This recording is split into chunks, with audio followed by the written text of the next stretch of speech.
Bueno, buenos días. Bienvenidos a la jornada de Legal Project Management que hemos organizado desde la sección de habilidades profesionales.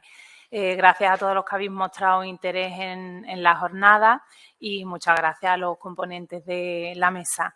Nos acompaña José Luis Vilaplana, coordinador de la sección y que luego moderará el turno de preguntas y debate, y la ponente Ana Marra. Ana Marra es una eminencia en la materia y ha sido completamente pionera pues, en implantar esta metodología y estas herramientas. Es licenciada por la Universidad de Milán cum laude, licenciada en Derecho, abogada italiana, ejerce como formadora y consultora de Project Management, consejera del International Institute of Legal Project Management y también certificadora. Y es directora de los programas de la materia del IE. Bueno, la verdad, Ana, muchísimas gracias por estar aquí. Yo que me dedico al urbanismo, pues siempre me ha llamado muchísimo la atención, como trabajo al final mano a mano con técnicos, ¿no? Con arquitectos, con ingenieros, y ellos llevan con esto pues muchísimos más años que nosotros. Siempre me ha llamado mucho la atención pues la habilidad que tenían de entregar un producto de calidad en tiempo, en plazo, que eso es importante, cómo manejaban todo el proceso, lo controlaban y la verdad que es una suerte que toda esa metodología y herramientas pues se estén empezando a implantar en el sector legal, entre otras cosas, gracias a personas como tú. Así que muchísimas gracias por acompañarnos y ilustrarnos pues, sobre esta materia tan interesante y necesaria. Muchas gracias.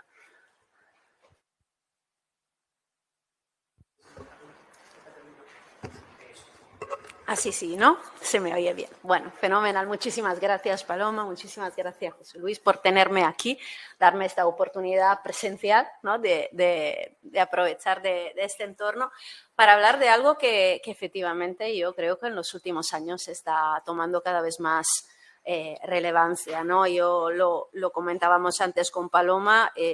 En 2011, cuando empecé los primeros cursos de formación con el Instituto de Empresa, bueno, Legal Project Management era una apuesta, muchos no habían oído ni el nombre, ¿no? No tenían idea de qué se trataba y se apuntaban al curso casi con curiosidad de descubrir algo, pero sin tener casi expectativas, ¿no? Y a distancia de 12 años, creo que ahora la mayor parte de nosotros sí sabe qué es el Legal Project Management, o si no llega a saberlo, por lo menos sabe que es algo que necesitamos.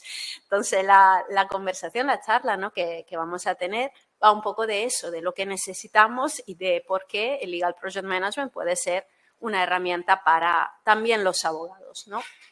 Tú hablabas de arquitectos, pero es verdad que especialmente en esta sede, ¿no? de habilidades, yo creo que hay ciertos tipos de conocimientos que realmente tienen que incorporarse en el perfil del abogado.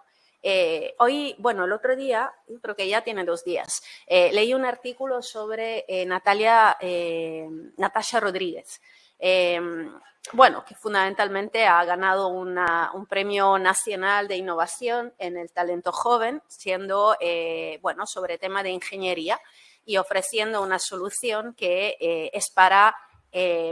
bueno, el sector de la salud fundamentalmente es una aplicación que acompaña a las personas mayores que están solas en casa y otras que se dirige a patologías más serias, a oncología y todo este tipo de temas.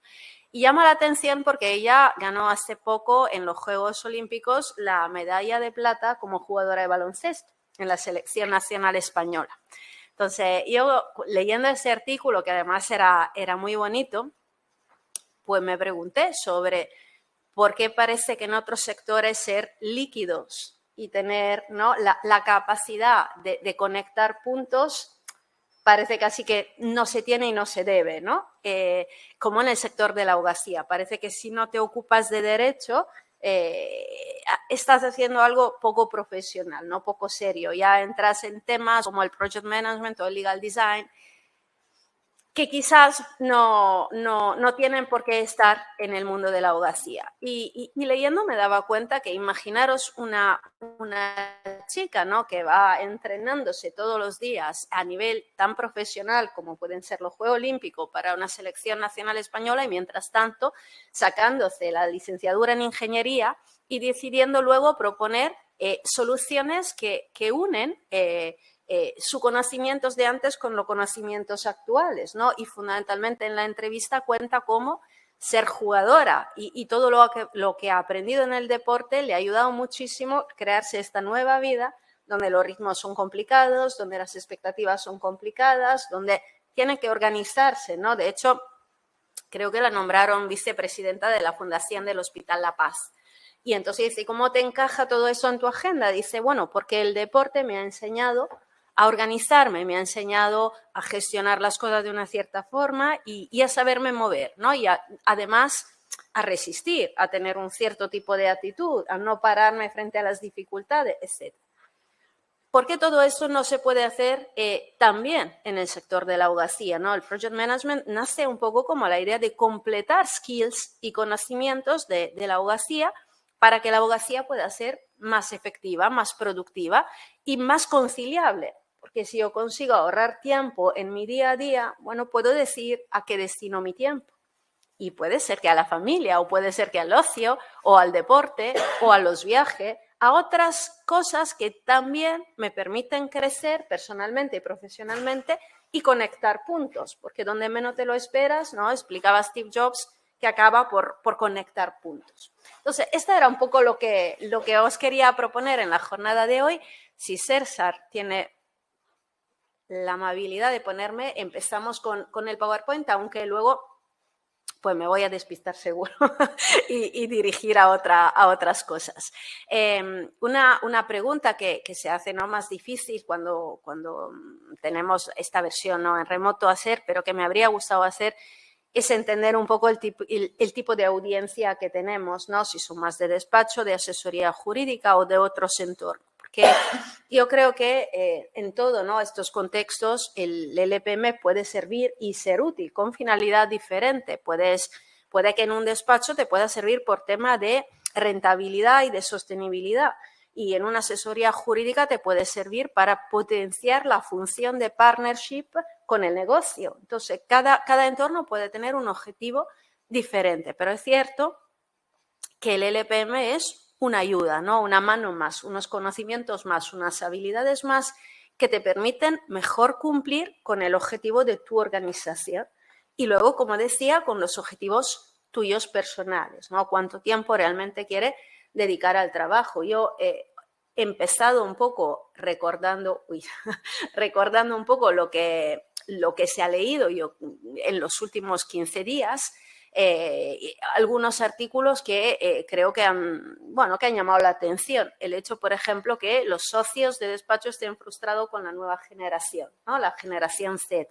Ni la generación Z les entiende, ni los socios les entienden a ellos. Entonces, hay un problema en este momento en la selección del talento, la fidelización del talento, la atracción del talento, que no es poca cosa, pero que tiene que ver con un business model, con un modelo de negocio de los despachos. Y justamente ayer Alejandro Sánchez del Campo, que ahora está con Aranzadi y la ley y que siempre ha sido pionero también en innovación, publicaba una infografía sobre cómo tiene que ser un modelo de negocio actual dentro de un despacho, ya no piramidal, no, más bien imaginado como un círculo donde dentro hay cierta expertise y alrededor hay cierto acompañamiento, pero ya no es la estructura vertical. Bueno, yo creo que el LPM nos invita a pensar también, ¿no?, a cómo innovar los modelos de negocio y los modelos de governance en despacho. Pero no solo.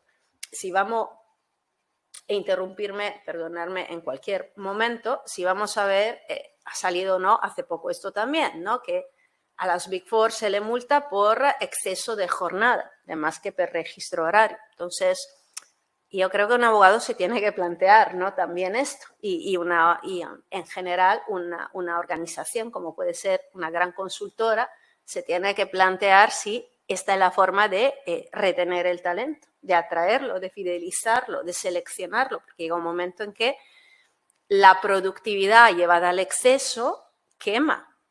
Entonces, no es una ayuda, sino que realmente quema. Y para ir cerrando, ¿no?, ideas, esto ya tiene un poco más de meses, pero Vivir para Trabajar, el bucle agotador de consultora, grandes despachos y banco de inversión. Entonces, una vez más, creo que lo leemos, pero estamos dispuestos a entender que si no nos activamos, no puede haber ningún cambio y vamos siguiendo de esta forma y con esta incomprensión con las generaciones nuevas que llegan y que no están dispuestas a esto. Esto para mí es un contexto más que suficiente para tomar la decisión de aprender a gestionar asunto jurídico de otra forma, a entender que si esto en vez de dedicarle 1 hora le puedo dedicar media hora, bueno, tengo media hora más, ¿vale? Y esta media hora más me puede servir a muchas cosas, a ocuparme de otro asunto o sencillamente a irme a casa a las 7 de la tarde, que esto a lo mejor es un objetivo para muchos abogados, ¿no? No ser el abogado 24 horas sobre 25, 25 horas, perdonadme, sobre 24 o el abogado de los fines de semana. Yo esto lo digo porque es verdad que yo he decidido no ejercer, pero vengo de una familia de abogados, donde mi padre ha sido abogado hasta los 83 años, mi hermana sigue siendo abogado y podría seguir, porque cuñado y tías y mucha familia tiran al derecho. Pero yo lo he visto en mi piel, en un despacho pequeño, de una ciudad más pequeña, no de una grande ciudad, donde los abogados trabajan el sábado, el domingo y en agosto se llevan, aunque haya vacaciones, se llevan el trabajo porque hay asuntos urgentes de todos los días. Entonces, el LPM es una respuesta que vale para grande despacho, para grande consultora, pero también para quien tenga su propio despacho y en el día a día quiera descubrir cómo producir lo mismo que antes en menos tiempo o en el mismo tiempo producir algo más. La idea es que, evidentemente, la tecnología, la automatización nos ayudarán en este sentido, pero yo creo que no es solo esto. Es tomar decisiones sobre nuevo marco de trabajo y nueva metodología.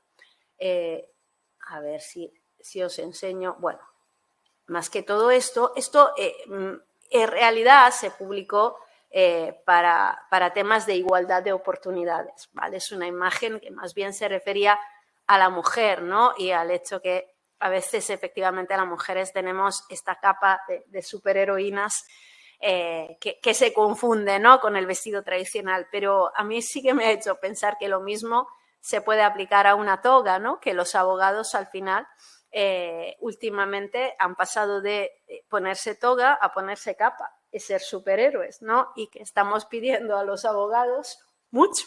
Le estamos pidiendo que cursen la universidad, le estamos pidiendo que se saquen el título, que puedan ejercer, que muchas veces no se dediquen a una rama, sino a muchas ramas del derecho, porque los asuntos pueden ser multidisciplinares, y luego le estamos pidiendo, por favor, también considera la tecnología, por favor, también considera el project management, por favor, también considera el legal design, por favor, también considera la analítica de datos, por favor, ¿no? Y estamos sumando y pretendiendo que sean héroes. Entonces, yo creo que en este sentido hay dos cosas.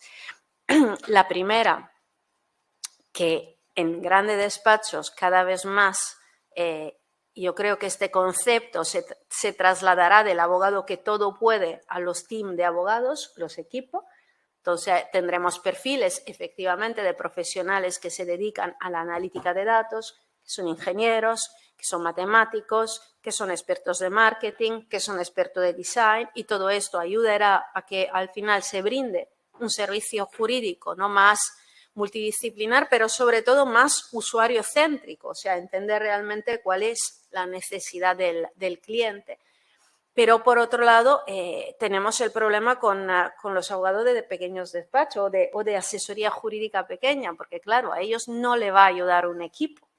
Entonces, ¿qué pueden hacer en el día a día? Yo creo que ahí se trata despacito de identificar aquellas áreas que aportan valor a tu negocio y de ir incorporando tanto el project management como el legal design, para mencionar dos marcos de trabajo, como si fueran pues el boli de toda la vida. y el papel. O sea, empezar a no sentirlo como algo más que estamos aprendiendo, sino que vamos a trabajar de esta forma. Vamos a utilizar un software de gestión de asunto en vez de ponerlo todo en la agenda. Vamos a incorporarlo realmente, porque yo a veces la sensación que tengo es que de gente interesada al project management o al legal design, es que como quieren decir, pues mira, voy a hablar con el socio a ver si podemos aplicarlo en algunos proyectos o en algunos contextos, ¿no? Y yo creo que hay un error en eso, porque al final tiene que ser como una nueva manera de trabajar. Quiero decir, no un silo donde yo pongo el legal design y lo aplico a veces como un servicio al cliente, sino que, por ejemplo, el legal design, que es una forma al final que me ayuda a tener otro tipo de comunicación mucho más democrática, mucho más transparente, utilizar un lenguaje mucho más claro, mucho más directo y utilizar algo, ¿no?, que realmente no ponga barrera entre el abogado y el cliente o entre el juez, ¿no?, y el ciudadano. Hay muchas formas, yo creo que tiene que transformarse en un hábito. Entonces, no es para venderle un servicio porque el cliente quiere que en eso entre el legal design, no. Es que yo tengo que aprender a ser un abogado que utiliza otra forma de comunicarse porque es más efectiva y porque tengo que decidir cómo y dónde comunicarme. Y a lo mejor, si escribo al juez, lo escribiré de una forma y si escribo al cliente, lo escribiré de otra. Pero nadie impide que al juez también le haga entender bien el tema. Porque a veces escribimos como si nadie tuviese que entender, ¿no? Como que, bueno, lo digo y no lo digo, me protejo y no me protejo, esto mejor digo que así me deja caminos, ¿no? Y al final, bueno, yo creo que esto no ayuda, no ayuda en las relaciones entre empresas si tengo un contrato y no ayuda en las relaciones con el cliente si soy un abogado de derecho de familia y mi cliente no entiende lo que él espera o porque yo estoy negociando de esta forma con la otra parte o porque tenemos estos objetivos. Yo creo que a veces el cliente no lo vive desde fuera, el servicio, y debería vivirlo desde dentro. Entonces, este tipo de metodología, y no estoy aquí para hablar de legal design, pero es verdad que son marcos innovadores, creo que sí no sirven en este sentido. Entonces, yo he hablado, pero yo creo que para empezar a entrar un poco más en el tema del project management, habría que hacer dos preguntas, ¿no? Y cada uno luego contestará. Primero, es hacerse un autodiagnóstico personal, decir de 1 a 5 cuánto creo que sé de Legal Project Management, ¿no? Y no digo de 0 a 5, porque al final 0 parece que tengo que empezar todo, ¿no? Y quizá desmotiva. Pero si ya estoy a 1, pues ya es algo. Entonces, de 1 a 5 tener una idea. Creo que es importante entenderte y decir, oye, ¿cuánto sé de Legal Project Management? Y os digo la verdad, si tenéis 1, añadiros 2 puntos más. Porque es verdad que no lo sabéis, pero sí lo sabéis. Entonces, muchas veces yo me siento decir de mis alumnos, Ana, has dado nombre a cosas que yo hacía y que no sabía que la hacía como project manager, pero que efectivamente pues, la estaba haciendo. Entonces, a veces hay que encontrar el nombre y el marco, entender el porqué de las cosas, pero ya la estáis haciendo. Por eso digo, quizás, aunque os pongáis una nota muy baja, un 1, bueno, realmente sería un 3, porque sabéis mucho más de lo que luego no parece. Lo que pasa es que yo a lo mejor lo llamo alcance y vosotros lo llamáis todas las actividades, ¿no?, del caso. Yo lo llamo, no sé, matriz de gestión de riesgo y vosotros estáis pensando en todo lo riesgo que efectivamente una situación puede conllevar. Entonces, sencillamente a veces se trata de dar un nombre a cosas que vais haciendo y puede que la estéis haciendo de una forma quizá no integrada, sino un poco desordenada y un poco de sobrevivencia. La idea es que vuestra abogacía no sea de sobrevivencia en el día a día, sino que sea más bien sostenible y en este sentido os puede ayudar. Y la segunda pregunta es, ¿cuánto se sabe de todo esto en vuestra organización? Porque una cosa es lo que sé yo y otra cosa es el contexto en el que me muevo. Entonces, a veces yo sé poco, pero mi organización en esto está muy avanzada, entonces tengo que preocuparme de formarme yo. Y a veces yo sé bastante, pero mi organización no está todavía abierta a un cambio de enfoque, ¿no? Y entonces tengo que preocuparme de cómo trasladar mi conocimiento para que se transforme en un conocimiento colectivo y pueda ayudar a generar un cambio de hábitos, que es lo que estamos buscando. Cuando trabajamos por gestión de proyectos, estamos buscando un cambio de hábitos, ¿no? Trabajar de otra forma, con otras reglas, para conseguir un resultado igual o mejor, si es posible.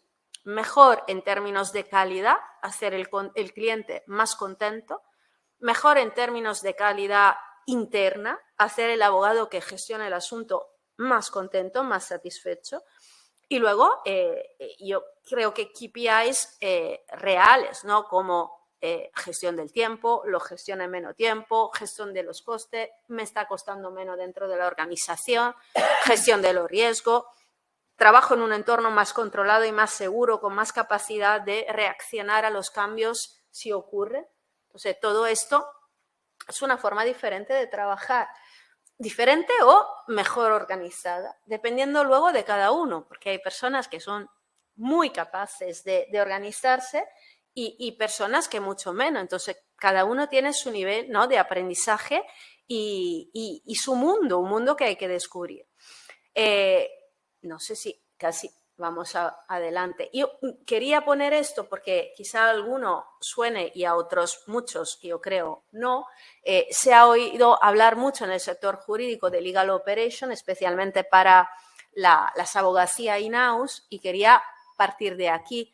La legal operation, para quien no lo sepa, desde mi perspectiva, y digo desde mi perspectiva porque yo creo que es una área o una función en construcción. Entonces, estamos intentando entender bien lo que entra y lo que no entra, y hay mucho humo que hay que ir quitando, ¿no?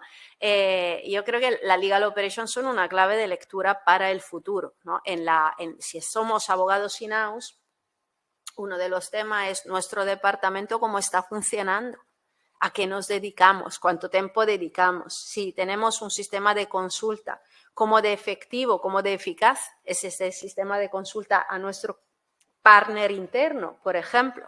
Pero no solamente, si estamos detrás de muchos contratos, ¿qué estamos haciendo con estos contratos? ¿Vale? Cuando estamos mejorando la relación con la otra parte, la estamos empeorando, estamos conscientes de todo lo que ocurre dentro del contrato, nos estamos perdiendo información relevante, ¿no?, a lo largo de los años. ¿Es algo que nos despierta en el medio de la noche o es algo que tenemos bien controlado y nos deja tranquilo? La legal operations son una forma de dirigir el departamento pensando no solo al contenido jurídico del departamento, sino a los aspectos financieros, a los aspectos de gestión de recursos humanos, a los aspectos de knowledge management, de business intelligence, de information governance, a toda la parte de gestión de proyecto y de procesos, por ejemplo, a la aplicación de nueva tecnología. Entonces, es todo un mundo nuevo que nos hace pensar que el Departamento de Servicio Jurídico, tal como ocurre para una empresa, tiene que tener alguna idea de cómo dirigirse, de cómo tener unos indicadores para saber si lo está haciendo bien o no. Y todo esto es muy importante. Entonces, en todo esto, que son la legal operation y que son, yo creo, objeto, ¿no?, de atención por parte especialmente de grandes empresas y grandes despachos, pero que deberían llamar la atención también a un pequeño despacho, porque todo esto un pequeño despacho lo hace y no lo llama legal operation, pero lo hace. Yo creo que hay que también darse cuenta que el project management es un medio para todo, quiero decir, que esté enfocada en la práctica jurídica, ¿no?, en la profesión. Bueno, el project management me ayuda a considerar que un caso puede ser un proyecto y a ver cómo llevarlo a cabo. Que esté enfocada en la parte de consulta. Bueno, el process improvement, o sea, la mejora de procesos, me ayuda a pensar que todo el sistema de consulta sea un flujo de actividades que puedo llevar a cabo de forma eficiente. Entonces, me puede servir. que está interesada en incorporar una tecnología, bueno, hay todo proyecto, ¿no?, de transformación digital del departamento. Entonces, a veces se trata de cómo no solo seleccionar una tecnología o diseñarla y desarrollarla internamente, sino de cómo implantarla, de cómo transformar nuevamente en un hábito que se utilice esta nueva tecnología. Y entonces el Project Management me puede ayudar, porque si todo esto es un proyecto que parte de cómo selecciono la tecnología hasta que tengo una evaluación de cómo se ha implantado y de cómo ha funcionado dentro del departamento, pues me estoy ayudando porque tengo una estructura y sé por dónde ir. Y lo mismo por un proyecto de Knowledge Management o proyecto de Information Governance, o cada una de esta área al final necesita de una estrategia y unos proyectos para ejecutar la estrategia, incluido la parte de finanza o de la parte de legal cost, ¿no?, dentro de un departamento. Bueno, lo mismo en un despacho, y repito, lo bueno es que puede ser un despacho grande o uno pequeño. A veces, ¿no?, estamos protegiéndonos. Yo hace poco leí un artículo y de hecho escribí una newsletter sobre este tema. Bueno, era un post en LinkedIn y decía cómo los abogados in-house, bueno, no están en tema de transformación digital porque están muy enfocados ahora en, bueno, fundamentalmente por un tema de tiempo y coste. No tienen el tiempo y no tienen el presupuesto, ¿vale? Y entonces, bueno, hablaba de barrera a la transformación y a la innovación. Pero claro, yo creo que aquí más que de barrera hay que hablar un poco de cortina de humo. Porque la innovación muchas veces no requiere ni de mucho tiempo ni de mucho dinero, pero sí de mucha determinación, de mucha voluntad, de muchas ganas, de mucho entusiasmo, de mucha ilusión, de mucha visión. Entonces, cuando yo tengo un presupuesto limitado o poco tiempo, bueno, puedo decir cómo utilizarlo.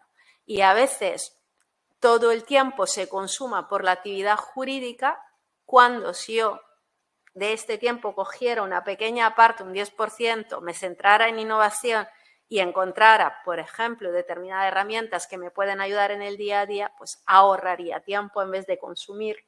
Entonces, como no, yo creo que la hemos visto toda la imagen de estas dos hombres, ¿no?, cavernícolos, donde uno está muy empeñado en hacer una rueda cuadrada y el otro que le va detrás con una rueda redonda. Y intenta llamarle la atención y le dice, y el otro que dice, no, es que no tengo tiempo. Claro, y entonces tú dices, uy, cuántas cosas ocurren de esta forma, que tenemos detrás de nuestra espalda la rueda redonda, pero nos empeñamos con la cuadrada porque parece que es más urgente. Entonces, en el día a día estamos al 100% en la práctica jurídica real, y no decimos, oye, quizá me reservo media hora al día o 10 minutos o una hora a la semana para dedicarme a tema de innovación, a tema de transformación digital, a tema de nuevo marco de trabajo, porque si recupero esta hora y de verdad voy persiguiendo el objetivo, bueno, en 6 meses mi día a día tan complicado, tan lleno, tan convulso, tan imposible, bueno, de repente se hace sostenible. Entonces empiezo a ser yo quien maneja el tiempo y no soy gestionado yo por el tiempo, que a veces es lo que te ocurre, ¿no?, que te gestiona el tiempo a ti y tú vas respirando cuando puedas, humanamente, y si no puedes, pues te aguantas, que tampoco es tan necesario respirar, ¿no? Esto es lo que me temo pueda ocurrir. Entonces yo, bueno, voy solamente hablando 2 minutos. Yo creo que cuando queráis, si queréis, bueno, interrumpirme y preguntar, vamos, pero solamente la parte de Project Management, si tuviese que hacer un elevator, sí, esta suena, ¿no?, de esta película, pues a mí me gusta bastante esta película, ¿verdad? Tengo un recuerdo de cuando yo era pequeña y la veía con mi madre y mi padre y eran, bueno, actores extraordinarios. Bueno, un elevator pitch para el LPM yo creo que es un poco lo que os he ido contando. Lo primero, es una metodología de trabajo que funciona. Ha funcionado en muchos sectores y creo que ha demostrado que funciona perfectamente en el sector legal. ¿Que cueste cambiar de hábito? Pues sí.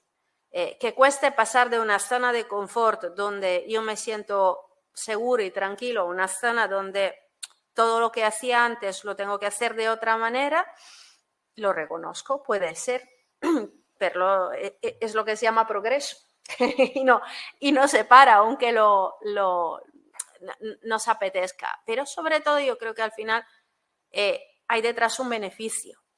Entonces, ¿merece la pena el cambio? Yo creo que sí, merece la pena. Es más lo que me conviene de lo que no me conviene. Y aporta valor a mí como abogado, pero aporta valor a todo mi entorno, al despacho en el que trabajo, al cliente con el que trabajo, a los partners que pueda tener, aporta realmente valor. No creo que es una moda, creo que quizá al principio teníamos duda, esto va a funcionar, esto no, y es verdad que a veces no todo se pone de moda, yo siempre lo digo, hay palabras cada año, entonces vas a, me parece, 2018 y se habla todo el tiempo de transformación digital. Luego vas a no sé qué y se habla de legal operation. Entonces, es que es fácil, porque toda la mesa redonda, ¿no?, que veis, toda la conferencia se empiezan a llamar legal operation y ya está. Transformación digital, pues transformación digital. Inteligencia artificial generativa, pues inteligencia artificial, y son palabras claves, ¿no?, cada año. Y creo que lo ha sido el Legal Project Management también, pero ha demostrado que no es una moda, ¿no? Hay cosas, imaginaros, como la responsabilidad social corporativa, ¿no?, de hace unos años. Pues también nos preguntábamos, ¿es moda o no? Y yo creo que hubo alguna empresa que la consideraron moda o que la consideraron una oportunidad de venta y algunas empresas que sí se lo creyeron y que han aprendido a trabajar no solo enriqueciéndose, sino enriqueciendo, que es el objetivo, ¿no?, de una responsabilidad social de empresa. Bueno, lo mismo pasa con el LPM. Yo no creo que es una moda, creo que es una forma de trabajar, yo diría que ha demostrado que tiene sus pilares, que tiene su fuerza, que tiene valor, ¿no?, y que por lo tanto tiene sentido llevar a cabo. ¿Impacta en la productividad? Sin duda, son todas herramientas que te permiten ser más productivo, hacer lo mismo en menos tiempo o con menos coste. E impacta en la rentabilidad, que es un tema importante para la abogacía. Hay muchos abogados que desconocen sus costes propios, que no saben cuántas horas dedican a cada asunto. Y si no sabes cuántas horas estás dedicando a cada asunto y cuál es tu coste hora, probablemente no desconoces el margen que estás teniendo de cada asunto que llevas a cabo.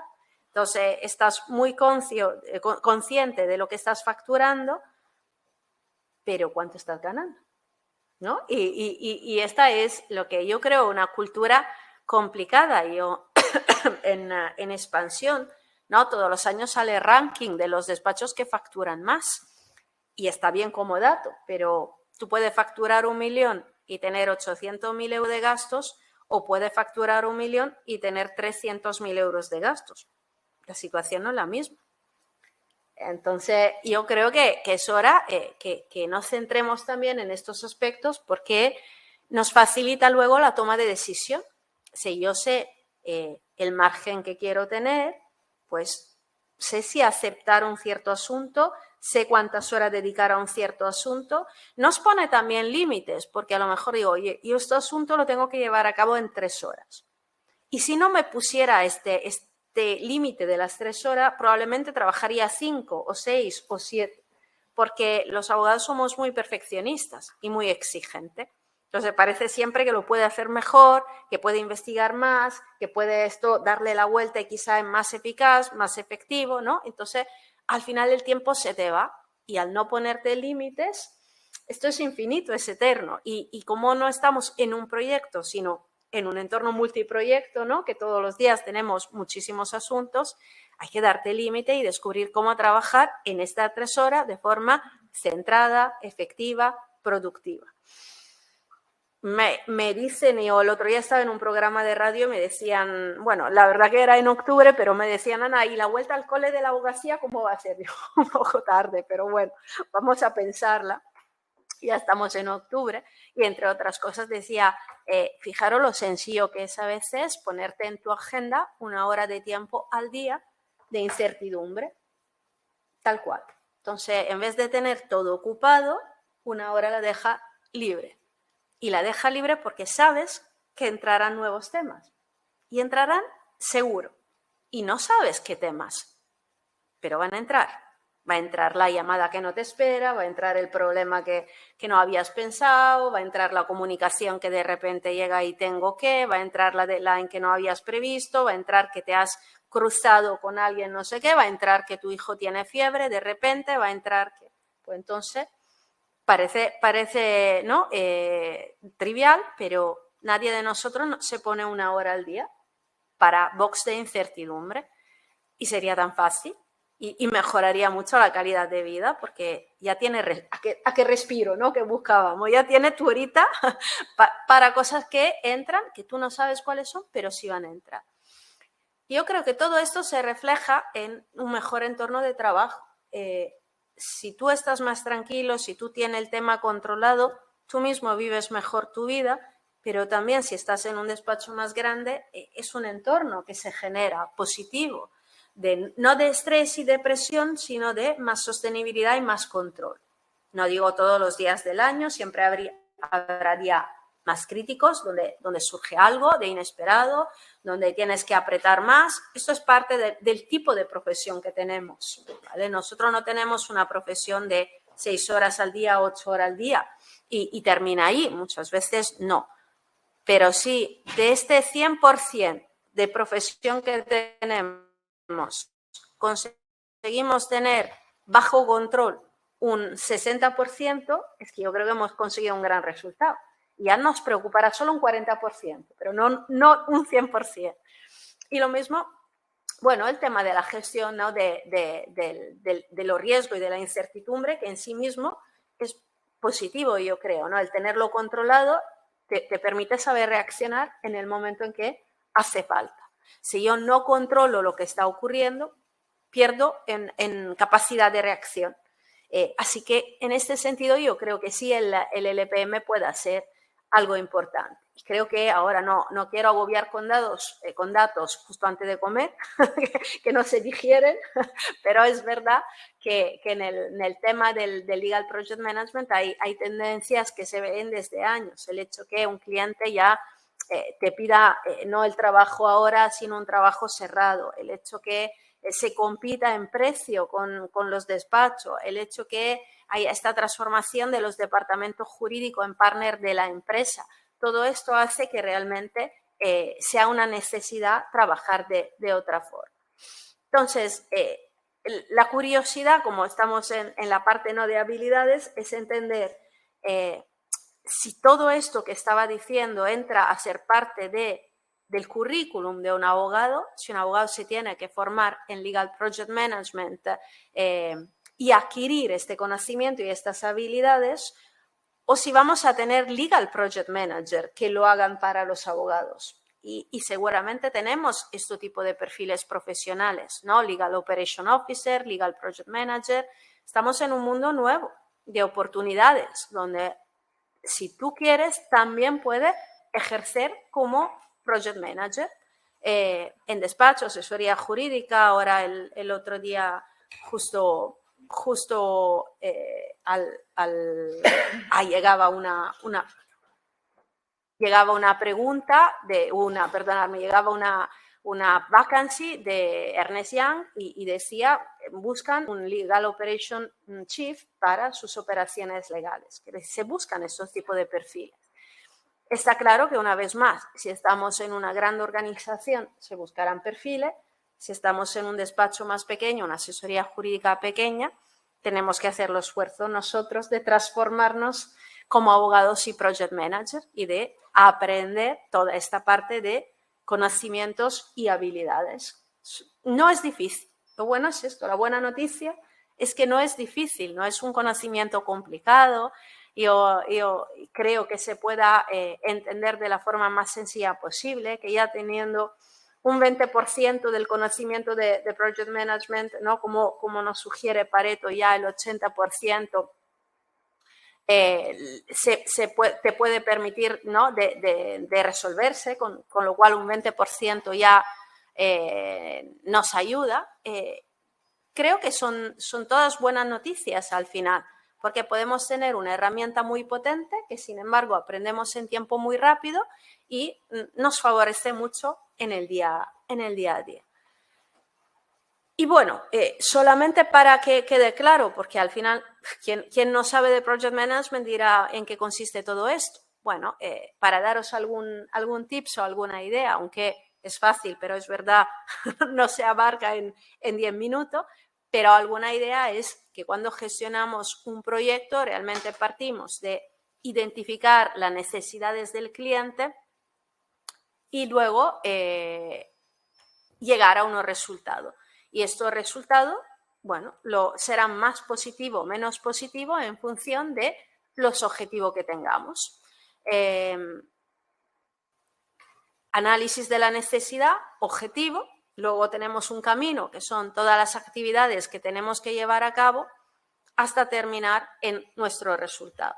¿Qué tipo de proyecto? Bueno, pueden ser cualquier tipo de proyecto. ¿Quién de vosotros se dedica a litigios? Bueno, que sepa que también son proyectos. ¿Quién se dedica a temas de M&A? Bueno, también son proyectos. Si yo me ocupo de una herencia, bueno, también es un proyecto. Me ocupo de un divorcio, también puede ser un proyecto. Me ocupo de un concurso de acreedores, también puede ser un proyecto. Seguro que en lo tuyo, Paloma, en urbanismo, también hay muchos proyectos. Entonces, se trata de asuntos jurídicos que tienen una cierta complejidad, no necesariamente jurídica, ¿vale? Porque si me piden un informe sobre algo, bueno, a lo mejor es una complejidad jurídica alta, pero la actividad es muy sencilla, porque tengo que hacer una investigación, tengo que elaborar un informe y tengo que presentar el informe al cliente. Entonces, no hay una complejidad en estas tres actividades. Sí, a lo mejor en un concurso de acreedores o en un litigio hay muchas actividades que tengo que coordinar, pero no solo actividades, me tendré que preocupar de los plazos, que esto es algo que normalmente a los abogados se le da muy bien, pero no solo de los plazos, también de los tiempos de dedicación, cuánto tiempo dedico a cada asunto, por lo tanto, qué coste tengo a la hora, por lo tanto, qué coste tiene cada tarea de este asunto, qué coste puede tener el asunto. Eso es Project Management.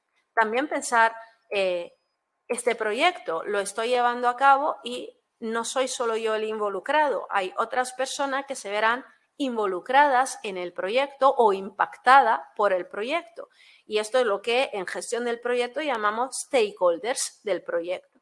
Entonces, ¿cómo gestionamos estos stakeholders? ¿Cómo lo identificamos? ¿Cómo lo analizamos? ¿Cómo lo gestionamos? Mencionaba antes la parte de los riesgos. También los riesgos son parte de un proyecto. ¿Cómo los identificamos? ¿Cómo los analizamos? Y nuevamente, ¿cómo los gestionamos? Hay una parte también importante que es, si trabajo yo, soy el único recurso, pero si trabaja más gente en el proyecto, entonces tengo varios recursos que coordinar a la vez. Entonces, ¿cómo los coordino?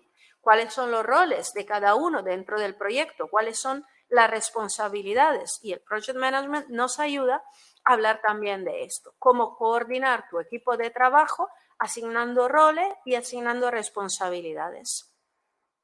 Y luego la parte de las comunicaciones, ¿no? Cómo surge la información dentro de un proyecto y a qué stakeholder queremos distribuirla. Vale, yo estoy yendo quizá muy al específico, pero para que se entienda a qué me refiero cuando me refiero a gestión de proyecto. Fundamentalmente es un enfoque integrado de management de lo que estoy haciendo. No solo preocuparme de la solución jurídica que estoy dando, sino de la parte de lo que se suele llamar delivery, o sea, de la entrega de la solución jurídica. Cómo mejoro realmente esta experiencia del cliente en una economía donde, bueno, que podríamos definir la economía de la experiencia realmente, ¿no? Lo sabemos todos, como consumidores de algo, lo que premia es nuestra experiencia. Repetimos si tenemos una buena experiencia. Y además se añade, ¿no?, la economía de la urgencia, que esto, bueno, es buen aprendizaje, ¿no?, de Amazon, que recibimos el paquete el día siguiente y si podemos el día mismo. Entonces, está añadido, ¿no?, de que además no solo tenemos que brindar buenos servicios, sino que el día siguiente o si podemos el día mismo, hace que tengamos que ser más efectivos en lo nuestro. Y la gestión del proyecto nos lleva a eso. Pero repito, no es solo gestión del proyecto, el proyecto es un entorno de incertidumbre, donde, bueno, tenemos delante un divorcio, sabemos cómo llevarlo a cabo, pero nunca se sabe cómo conseguimos que vaya la negociación. Nunca se sabe cómo la otra parte va a actuar. Nunca se sabe lo que tu cliente el día de antes te va pidiendo, ¿no? De inesperado, diciendo, no, tenemos que cambiar esto, no, yo he pensado que, o porque hubo una pelea en el último. Entonces, es un entorno de incertidumbre. Y esto hablo de un divorcio, pero si tenemos un M&A, quien ha estado en M&A sabe perfectamente, ¿no? Que en el último momento puede haber cambios increíbles. Entonces, la gestión de proyectos nos ayuda a planificar lo que se puede, tampoco la varita mágica. 1 sobre 3 proyectos realmente tiene éxito, los otros 2 no.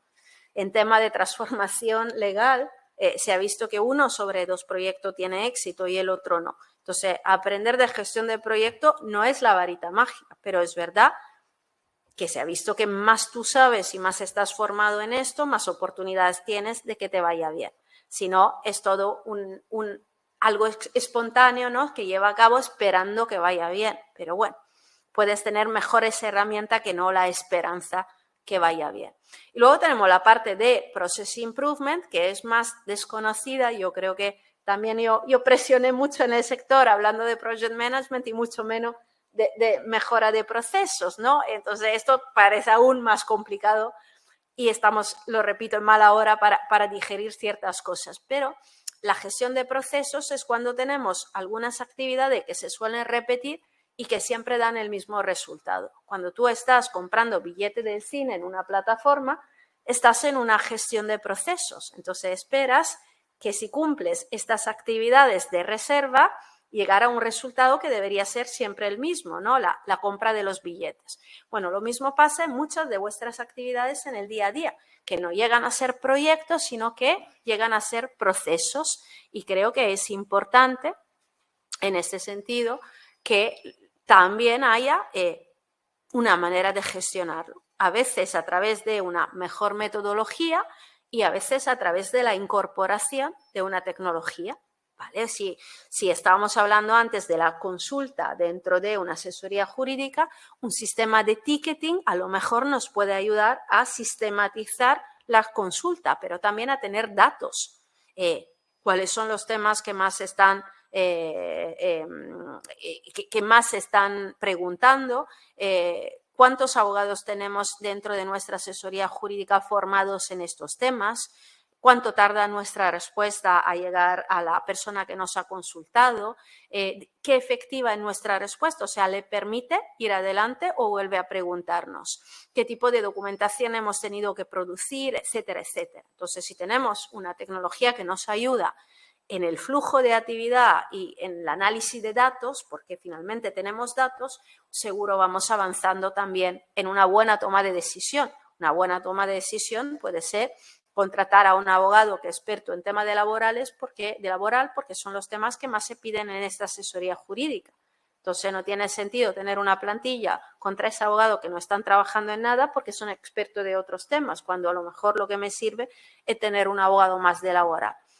Tomo decisiones o quizá me haga falta justamente una aplicación o una tecnología que me ayude en un cierto sentido, por ejemplo, el ciclo de vida de un contrato. Bueno, si lo sé, si tengo esta información, puedo elegir mejor. Entonces, el Process Improvement es también otro marco que me ayuda en el día a día para ser más productivo y para ser más eficaz. Y la productividad humana, y no sé si con esto podemos cerrar y quizá hacer algo de pregunta o de debate si hay alguien que se motiva. Bueno, creo que el tema es también el tipo de productividad que estamos buscando. Hay una productividad que nos sirve, que es la de las máquinas, que puede ser 24 horas sobre 24, las máquinas sí que pueden trabajar siempre, y hay una productividad humana que no puede ser 24 horas sobre 24. Cuando estamos hasta las 9 o a las 10 de la noche en un asunto, estamos perdiendo en productividad, estamos dedicando tiempo y tiempo y tiempo, pero cada vez más nuestra capacidad de saber organizar información se pierde porque estamos cansados. No somos máquinas que pueden trabajar 24 horas sobre 24, no está pensado así el cuerpo humano. De hecho, el cuerpo humano cuando descansa, cuando duerme o cuando está en ocio, es cuando conecte la información y las ideas. Y de hecho terminamos un día agobiado por un tema, dormimos y el día siguiente lo resolvemos rápidamente. Lo resolvemos rápidamente porque el cerebro ha ido conectando punto y dándonos respuesta. Entonces no hacía falta estar 4 horas más sobre aquel tema porque estábamos, y yo creo, embotellados, ¿no? Ya no podíamos salir, no encontrábamos solución. Pero el descanso hace que sí se encuentre la solución oportuna o que se hable con gente que te puede dar ideas, ¿vale? O que se vean cosas alrededor que también te pueden inspirar en la solución. Yo lo repito constantemente a mis hijos porque tengo entre otras cosas, una niña que ya no es niña, de 13 años y justo ayer volvía de la escuela diciendo, mamá, ¿pero a qué sirve esto? ¿No? Y estaba hablando de sintagma, en este caso, de gramática. Y yo decía, María, no empieces a preguntarte a qué sirve porque si no, no sobrevives. Porque tiene delante todavía mucho eso y no hace falta porque mucho de lo que aprendes en la escuela puede que al momento no te sirva. Te puede servir en el futuro sin que te des cuenta. Y le estaba contando de cómo yo creo que muchos de nosotros lo han visto hace tiempo, el discurso de Steve Jobs a la Universidad de Stanford, cuando dice los puntos se conectan hacia atrás. Cuando estamos en una situación no vemos los puntos. Cuando ya hemos pasado tiempo, ¿no? Y hemos avanzado, de repente todo lo que ocurrió atrás se va conectando. Y él mencionaba cómo decidió en un cierto momento dejar la universidad y sin embargo estaba todavía ahí, ¿no? Para terminar el semestre. Y como ya no tenía obligaciones porque ya en su mente había decidido dejar la universidad, se puso a hacer los cursos que realmente le interesaban. Y entre otras cosas un curso de caligrafía y aprendió varios estilos, varias formas y cómo la forma de la escritura puede influir, puede impactar luego en el aprendizaje, en el conocimiento, en la facilidad de leer un documento u otro. Y aplicó todo esto aprendizaje 10 años después al MEC, ¿vale? Y fue uno de los grandes éxitos, ¿no? De crear fuentes y que luego fue copiado por otros, pero que en aquel momento lanzó él en el mercado e hizo la diferencia en la experiencia del consumidor. Pero claro, en el momento que hacía el curso de caligrafía, no lo podía ver. Tenían que pasar 10 años para darse cuenta que este conocimiento, que a lo mejor, ¿no? Era de que te sirve, ¿no? Sí servía. Entonces, creo que hay muchas cosas que no necesariamente tenemos siempre que entender porque la entenderemos más adelante.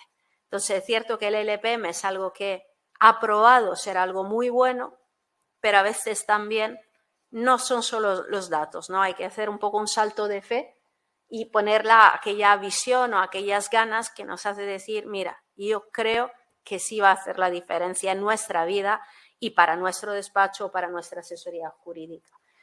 Y con eso yo creo que hemos tocado varios puntos y tampoco quiero aburrir. No sé si surgen, sino yo puedo seguir. A mí una vez que se me da el botón, pues bueno, yo sigo sin problema. Pero si queremos, si alguien tiene mientras tanto, ¿no? Alguna dudas o ganas o preguntas, bueno, estoy aquí. No sé si ha surgido una del público, de los que nos están escuchando desde remoto.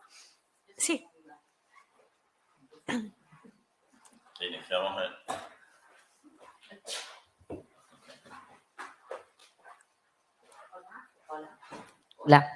Hola, me llamo María y tengo una pregunta. Has hablado de dividir siempre los proyectos, que claro que yo no soy abogada, pero trabajo aquí, en fin. Lo que veo que muchos abogados, claro, tienen mucho lo que es la línea y el camino ya hecho. Es decir, bueno, me presenta un divorcio, pues tengo que hacer toda esta serie de pasos. Claro, tú lo planteas, esa serie de pasos, ese project management que tú comentas, ¿no? Decir, bueno, pues esto y esto. Pero a mí me surge la duda es cuando intentas implementarlo con otros compañeros, porque eso no lo comentan, ¿no? Cómo colaborar con otros compañeros, cómo dividir eso. Y ya para rematar, lo del process improvement, ¿cómo validas que algo está bien hecho? Es decir, tipo Scrum, tipo, no sé, algo, o sea, ensayo-error. ¿Cómo validas que algo está bien hecho o está menos bien hecho? O sea, ni bueno ni malo, pero ¿cómo mejorarlo? Vale. Gracias. A ti. Entonces, Process Improvement, me lo apunto que si no luego se me va. El tema de los equipos yo creo que tiene mucho que ver con algo que yo no he mencionado y que son las habilidades, ¿no? Cuando eres Project Manager, al final tienes unas cuantas habilidades que puede desarrollar. Entre ellas es la dirección de equipo, la negociación con tu equipo, la resolución de conflictos, en la parte del liderazgo en general. Hay habilidades como la escucha activa, como la persuasión, como el entendimiento de una multiplicidad de perspectiva, entonces cómo intentar balancearla. Estas son todas habilidades que vas ganando cuando justamente trabajas en un entorno de project management. Y es cierto que trabajar en equipo o llevarte, ¿no?, a tu barco una serie de personas puede ser complicado, pero yo creo que por eso el primer paso siempre tiene que ser la información y la formación, ¿vale? Desde mi perspectiva, cuando las personas se resisten o no participan, es porque no han sido formadas. Perdonadme, es porque no han sido formadas. Es porque no han entendido el todo, ¿no? Hay un informe de Gallup que dice que el 85% de los trabajadores, y hablamos de una entrevista enorme en Estados Unidos con más de 400.000 entrevistados, se desenganchan de su trabajo porque no encuentran un propósito en lo que están haciendo. Entonces, este dato yo creo que es fundamental y que no se reenvía el artículo sobre la generación Z. Si tú no encuentras un propósito, si tú no le ves sentido, si tú no entiendes el por qué cambiar de un hábito al otro, difícilmente lo harás. No entiendes el beneficio y el beneficio, bueno, hay un sistema, ¿no?, de rutina y recompensa que es muy típico del cambio de hábitos. Entonces, cuando tú no tienes claro la recompensa, pero encima no tienes una aspiración a tener una cierta recompensa, no haces el cambio. Y en este caso la recompensa es que las cosas funcionen mejor, ¿vale? Y tengas una ventaja para ti y para tus clientes. Pero si esto de alguna forma no te lo ha explicado nadie, no lo ves, no lo entiendes. A mí me ha pasado de personas que me decían, aplicando herramientas de IT, soluciones como pueden ser un Kanban, ¿no?, de metodología ágiles, que es una herramienta que te permite visualizar el flujo de las actividades y decir, anda, lo he intentado hacer en mi despacho, pero no ha funcionado, ¿no?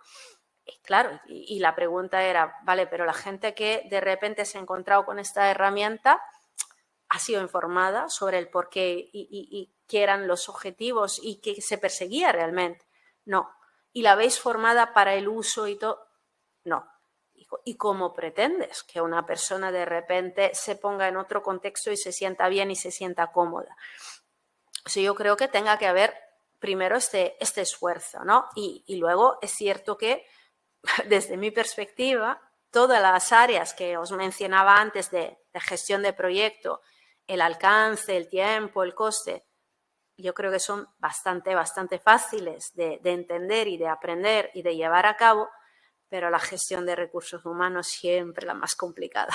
Entonces, los proyectos son para persona y por personas. Y esto yo creo que es lo importante, la clave de cada proyecto siempre está en las personas. Y son la parte, yo creo, más complicada de gestionar, porque también se requieren habilidades para que tú sepas crear, generar la motivación y sepa mantenerla a lo largo del tiempo. Sepa encontrar aquellos incentivos que a veces son económicos y a veces son muchos más que económicos y que hacen que las personas se muevan hacia una cosa o hacia la otra. Yo hago siempre un ejemplo en mis cursos que está un poco fuera de la abogacía, pero para que esto se entienda. Cuando hay un explorador, ¿no?, muy famoso que estuvo en el Ártico, que se llama Shackleton. ¿Y qué ocurrió? Que el pobre se quedó bloqueado en el hielo, pero bloqueado en el hielo durante 9 meses, que en nuestro tiempo de pandemia ha sido un éxito, porque si lo comparamos con estar con pingüinos y focas y no mucho más, y ahí bloqueado por 9 meses sin tecnología en aquel momento, pues es durillo. Bueno, y fijaros, se cuenta, ¿no?, que en aquel momento se sortearon las mantas. Había mantas de reno y mantas de lana. Y se sortearon entre marineros y exploradores la manta, porque normalmente se adjudicaban a los marineros la de lana, porque se quedaban en el barco, y a los exploradores la de reno, porque salían a explorar y hacía más frío en el hielo. Pero claro, en aquel momento que estaban todos bloqueados en el barco, no tenía sentido. Entonces, bueno, él dijo, sorteamos para que no haya injusticia. Y luego se descubrió que él hizo que toda la de reno se fueran a los marineros y toda la de lana a los exploradores. No fue un sorteo, él lo maniobró. Y lo maniobró porque, si me apuras, no hay preguntas, ¿para qué van los marineros hasta el Ártico? Por dinero. ¿Y para qué van los exploradores hasta el Ártico? Por pasión. ¿Quién va a aguantar más entre los dos? ¿Quién estará más motivado? ¿Quién encontrará más fuerza? ¿Los exploradores o los marineros? Entonces, esto quiere decir que cada tipo de recurso que está en nuestro equipo tiene un incentivo diferente y una motivación diferente. Y hay que saberlo entender. Hay recursos muy maduros que, si tú le dices, hacemos esto para el bien de la organización, para el bien del despacho, para que el despacho se posicione, para que crezca, lo viven porque se sienten parte de este crecimiento, y hay recursos que te dicen, sí, pero ¿a mí qué? Y están muy enfocados en su día a día y en intentar llevar a cabo su situación. Entonces, hay que entenderlo, leerlo y saber cómo portarse con cada uno, porque cada uno tendrá una muella diferente que le mueve. Y respecto al Process Improvement que me comentabas, bueno, hay una metodología que se llama MIC, que son todos nombres un poco simpáticos, pero luego te acostumbras y casi le tiene cariño al final. Se trata solo de acostumbrarse, que nos ayuda a, partiendo de un problema que yo puedo definir, cómo puedo medir el proceso actual. Y realmente este medir está por mapear, esta M está por mapear. Entonces yo estoy ahora en un determinado proceso, un litigio, un divorcio, lo que sea, que yo me imagino como un proceso. Bueno, ¿cómo lo puedo mapear ahora mismo para entender lo que está ocurriendo? Y luego, ¿cómo lo puedo analizar para entender dónde hay ineficiencia y lo que está consumiendo recursos sin necesidad? Hay actividades de valor, que está bien que consumen recursos, y actividades que no son necesarias y no conllevan valor, y sin embargo te están consumiendo recursos también. Entonces, ¿cómo puedo eliminar este tipo de actividades que no aportan valor? ¿Cómo puedo rediseñar un proceso sin estas ineficiencias? Y finalmente, ¿cómo puedo controlar a lo largo del tiempo que este nuevo proceso funcione? Y aquí sí te tengo que dar razón. A veces será prueba-error. A veces será prueba-error. Porque no hay cosas que no se tenga. Cuando estamos en innovación y en cambio, no hay otra manera de avanzar que intentando encontrar aquella solución que puede no funcionar. Entonces, claro, del no funcionar de algo también te llevas un buen aprendizaje, que te sirve para encontrar finalmente lo que sí funciona. Y a esto tiene que dedicar un poco de tiempo también, que es, repito, aquella cortina de humo, no tenemos tiempo, que tenemos un poco que quitarnos y decir, sí, para esto tengo que encontrar el tiempo, porque encontrar el tiempo es estratégico para todo lo que va a venir después. Si soy capaz de dedicar cada mes, cada semana, un cierto tiempo en pensar cómo ser más productivo, más eficiente, cómo dar un mejor resultado a mis clientes, voy ganando para los meses siguientes. Parece que ahora pierdo tiempo, no, lo estoy invirtiendo. Entonces lo voy a recuperar y amortizar este tiempo que ahora estoy dedicando. Pero es cierto que, repito, estamos todos con un sentimiento de urgencia muy fuerte y a veces en esta rueda que hace que sea difícil encontrar este momento para reflexionar. Yo digo siempre que la formación es un lujo porque es aquel momento que te sirve para reflexionar. Más allá del contenido que aprendes, es cuando te paras y empiezas a pensar más allá de tu día a día, tu segundo a segundo y lo que me espera después y mi agenda y la llamada y no, es que ahí te paras. Cuando estás en formación, si lo haces bien, si no haces trampa y no tienes delante el ordenador y empiezas a dedicarte mientras escucha con un oído y con el otro, pero si no, es un lujo poderla tener para pararte y empezar a encontrar, a hacerte preguntas y encontrar respuestas.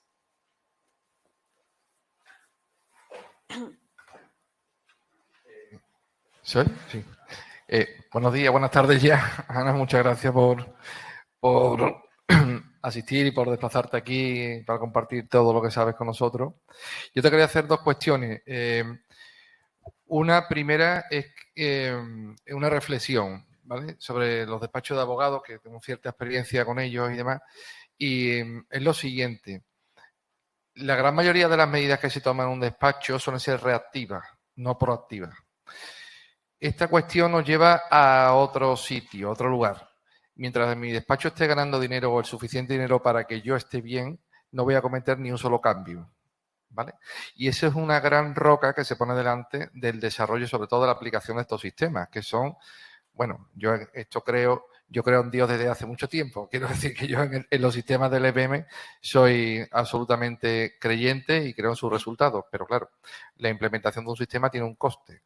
Eso también creo que es necesario ponerlo de manifiesto, como tú estás diciendo ahora, ¿no? Ese coste de aprendizaje, la curva de aprendizaje y de implementación de un sistema de estos es alta. No es, entiendo, es una impresión que tengo que no es nada fácil. Pero desde luego, lo más complicado, que también lo has comentado antes, en cuanto a la resistencia al cambio que tienen, bueno, el 95 o el 98% de las personas que se intenta implementar en un sistema como este, en un despacho, la resistencia al cambio, si te digo, yo lo percibo más en la propia dirección del despacho, en los propios socios de un despacho. Entonces, al final llegas a un lugar que es la cultura de despacho, efectivamente. Si tú no tienes cultura de despacho, difícilmente puedes implementar esto. Yo no creo que pueda llover desde el suelo hacia el cielo, sino al contrario, siempre llueve de arriba abajo. Entonces, mientras no exista una determinación, además, absolutamente férrea por parte de la dirección de los dueños del despacho, de darle un vuelco, implementar este sistema y estar absolutamente convencido, es muy complicado que tú logres vencer la resistencia al cambio con los sistemas que quieras. Va a ser imposible, creo yo, ¿eh? Esa es una cuestión que te quería comentar. Y la otra es que también existe una especie de techo, como techo de cristal en los despachos, que cuando llegas a un determinado límite entiendes que ese es tu sitio y ahí te quedas. No piensas en innovar, no piensas en subir el siguiente escalón, que son estos sistemas precisamente, porque si con estos sistemas, sin aplicar estos sistemas, ninguno de ellos logras que tu negocio sea rentable, o al menos sospechas que sea rentable porque tienes dinero y más o menos el tema funciona y te llegan clientes, es una mera sospecha porque realmente normalmente no existen herramientas para llegar a la certeza de esto. Imagínate si tú a este equipo que tiene y que has logrado montar, le logras implementar estos sistemas de alto rendimiento, ¿no? O sea, disparas el negocio, pero seguro, ¿no? Entonces, eso es lo que quería comentar, la dificultad que hay muchas veces en esta implementación de los sistemas, ¿no? Bueno, me parecen todas muy buenas observaciones, ¿no? Muy pertinentes, la verdad, y muy cierta. Yo te puedo decir que sé de lo que me hablas y que lo entiendo y que créeme que empecé yo creo en 2011 a publicar el primer artículo sobre Legal Project Management y personalmente ha sido una lucha durante muchos años, ¿no? Hablar de esto, porque, bueno, era una cultura muy resistente, como tú bien la defines, y era muy, muy profesión, ¿no? Creo que los tiempos también han ido cambiando, pero es cierto que nos quedamos todavía con una buena parte de resistencia. Yo te diría, a la primera observación, ¿no? Que efectivamente tienen una actitud muy reactiva, ¿no? Y sobre todo se preguntan si me va bien porque tengo que cambiar. Bueno, lo curioso de quien empezó a aplicar el Legal Project Management en Estados Unidos es que fueron los despachos excelentes, Esto empezó en 2008, durante la época de la gran recesión. Bajó mucho la demanda de servicio jurídico y muchos despachos entraron en crisis. Bueno, sin embargo, otros no, y siguieron liderando el mercado. Fueron estos los que decidieron cambiar de metodología. Entonces, esto de que si me va bien porque tengo que cambiar es porque no tengo mucha visión. Cuando hay personas con visión, entienden que justo porque me va bien tengo que pensar al paso siguiente. Si no pienso en el paso siguiente, es que terminará pronto de irme bien, porque otra gente sí que lo habrá pensado. Yo creo que es un tema serio para grandes despachos. Los grandes despachos están ahora en tema de project management, están en tema de tecnología, están en todos estos temas, porque yo creo que se han dado cuenta que el cliente, que muchas veces es la asesoría jurídica, exige otro tipo de servicios. Y los pequeños despachos yo creo que tienen que saber que va a haber una competición cada vez más fuerte con productos de inteligencia artificial o productos sustitutos y que van a entrar en el mercado empresas que ya han entrado, algunos de ellos son Alternative Legal Service Provider y otros que están produciendo servicio jurídico teniendo un board que no es de abogados. Quiero decir, si tú tienes un sistema como en Estados Unidos de divorcio freemium y premium a través de una aplicación, es que esto puede que haya abogados que lo gestionan, pero muchas veces no hace ni falta, porque el sistema está construido, tú pasas a través del sistema, que elige una opción a la otra, pues automáticamente hay un procedimiento. Si tú tienes un software de mediación y tú tienes que entrar, como en Holanda, que han producido este estupendo software de mediación y tú tienes que entrar, ya no te hace falta el abogado mediador, porque directamente tienes un producto. Y se van multiplicando y la inteligencia artificial, el compartir el conocimiento hará que cada vez más por cuestiones sencillas tú tengas algo más que un legalitas para entendernos, porque no tendrás ni que pagar un fee, tendrás una respuesta generada por una inteligencia artificial haciendo un cierto tipo de pregunta. Entonces yo creo que también los despachos pequeños se tienen que preocupar de cuál es en dónde está su valor. ¿Vale? Y cómo pueden competir con todo un entorno cambiante que hace que al cliente la respuesta le llegue de otra forma, a veces más rápida, a veces más económica. ¿Dónde está el valor que aportan ellos? Y creo que esto es una preocupación que tienen que tener y descubrir. Y puede que la respuesta sea muy positiva o puede que descubran que es justamente ha llegado el día de innovar y de plantearse, ¿no? en su business model por dónde van. El coste de la implementación alta. Estoy de acuerdo contigo hasta cierto punto, porque creo que depende de lo que quieres implementar, pero suponiendo que haya un coste de implementación alta, ¿cuál es el coste de la ineficiencia? Porque esto también lo tenemos que medir. Entonces, es verdad que yo a lo mejor puedo invertir algo en un cambio, pero ¿cuánto estoy ahora gastando en temas que no me aportan valor?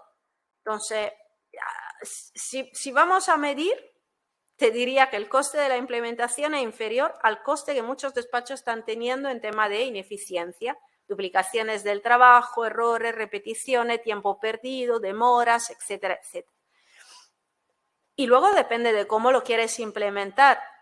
Hay un libro muy bueno que yo creo que conocemos todos. Además, fíjate, hoy en Atocha, justo en un kiosquito, lo veía ahí, digo, pues mira, que se llama Hábitos Atómicos. Creo que mucha gente lo conoce y que te enseña que si tú eres capaz de cambiar cosas muy pequeñas dentro de tu entorno, consigue efectos muy potentes. Por eso se dice hábitos atómicos, porque el átomo es una parte muy pequeña, sin embargo sabemos que puede hacer, ¿no? una bomba atómica, lo que puede provocar.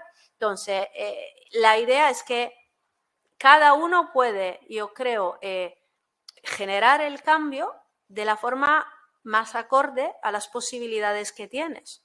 No hacen falta para generar un cambio que haya grandes revoluciones. Si yo aprendo a visualizar el flujo de trabajo con un tablero Trello, el tablero Trello es gratuito y disponible. Pues mira, no he invertido mucho. Es gratuito, disponible, es una herramienta para todo el despacho. No he invertido mucho. He hecho el nombre de Trello y por no crear conflicto puedo hacer el nombre de Asana o de Jira o de muchas otras herramientas que hay, ¿vale? O de monday.com o de ClickUp, no tengo una preferencia, pero para decirte que muchas de ellas son gratuitas y al final se trata más bien de la voluntad de empezar a utilizarla que no de otra cosa. Y ahí vamos al último punto de la resistencia al cambio. Estoy muy de acuerdo contigo porque efectivamente hay que tomar una decisión a nivel de dirección. Y yo creo que tiene que haber una dirección que escucha, pero también una base que quiere aportar. Entonces, fíjate, yo creo en la idea del liderazgo a todos los niveles. En cualquier nivel en el que estás, tú puedes ser líder. No hace falta que esté en la dirección. Y si bien es cierto, y estoy muy contigo, que tener una determinación de la dirección significa mucho, significa muchas veces que te den el tiempo, que te den un presupuesto, que te den las oportunidades, que generen una cultura, que generen un compromiso. Entonces, todo esto es fundamental. También creo que cada uno se tiene que responsabilizar en este tema de la innovación. No es cosa de otro. Cada uno en su lugar de trabajo puede decir, mira, en el día a día yo me doy cuenta que esto lo repito 3 veces y que no tiene sentido. ¿Podemos encontrar la forma de que esto no lo repita 3 veces? Y a lo mejor es personal administrativo o la persona de finanza y contabilidad o a lo mejor es el junior que acaba de llegar y que se da cuenta de que esto no tiene sentido y se puede mejorar. Entonces, todo en nuestro nivel gestionamos proceso y todos somos capaces de sugerir esto lo mejoraría, porque estoy convencida que todos nos quejamos. Si todos nos quejamos es porque hay posibilidad de mejora. Porque si no, no te quejaría. Si te quejas es porque algo va mal. Si algo va mal, seguro que puedes sugerir la forma en que pueda ir bien. Entonces, también está en tu mano la responsabilidad de pasar de la queja a la propuesta, a todos los niveles. Pero es cierto lo que comenta de la dirección. Mi experiencia con las direcciones es que hay algunas que realmente creen en el cambio, y hay otras que asignan deberes para tu tiempo libre.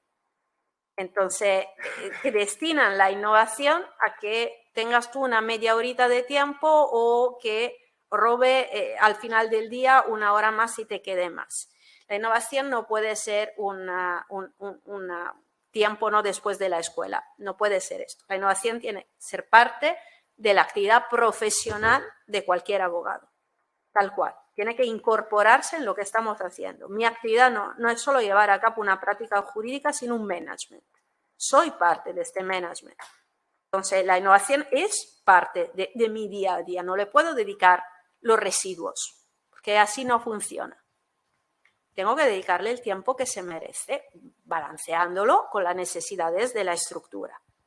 Pero tengo que saber que esto también cuenta. Igual que aceptar un caso. Bueno, a lo mejor este mes acepto un encargo menos y me doy. No gano ahora en el inmediato, pero gano el mes siguiente o el siguiente.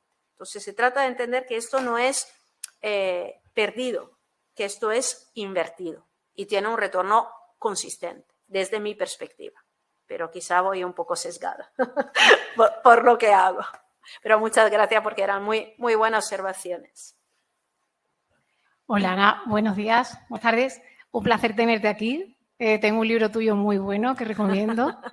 Y, bueno, me interesa el tema porque, bueno, yo soy profesora de Legal Project Management e implemento en los despachos la metodología. Entonces, para reflexionar sobre todo lo que has comentado, mi observación es que, al igual que en otros entornos industriales o entornos tecnológicos, la figura del Project Management tiene plena aplicación, en concreto en el sector legal. Creo que hay que darle una vista más práctica porque hay mucha metodología, mucha terminología. Yo al principio la usaba y a los abogados les abruma estos conceptos que hay veces que no tienen mucho encaje en el día a día de ellos, ¿no? A efectos prácticos. Entonces, por ejemplo, creo que es interesante para un abogado el distinguir el cliente interno del externo, por ejemplo, sería un concepto que que puede ser útil. Otro, diferenciar los proyectos internos de los externos, es decir, hablamos de un proyecto como un caso jurídico, pero también hay otros proyectos que son internos del despacho, que también has hablado de ellos, procesos administrativos o puede ser la implementación de un ERP, por ejemplo.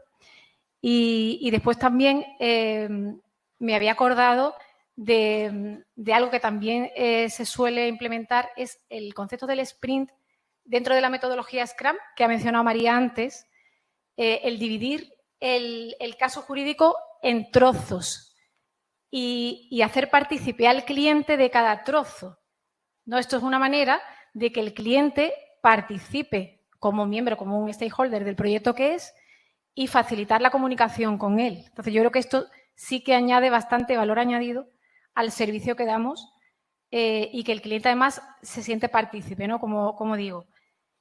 Y bueno, y después, por último, el tener claro las tres partes del proyecto jurídico, que es el recurso tiempo, el recurso de las personas o recursos humanos, tengamos equipo o no, porque la mayoría de los despachos son individuales, pero sí que hay un equipo detrás, que puede ser una notaría o puede ser el juzgado, etcétera.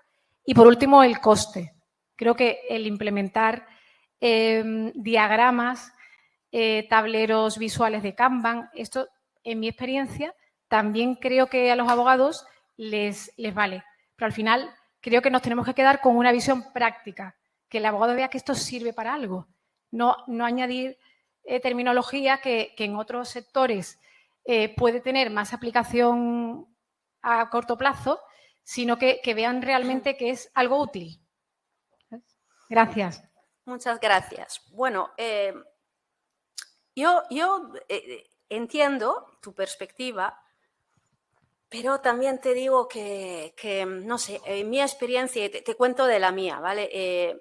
Y de lo que ha sido mi decisión.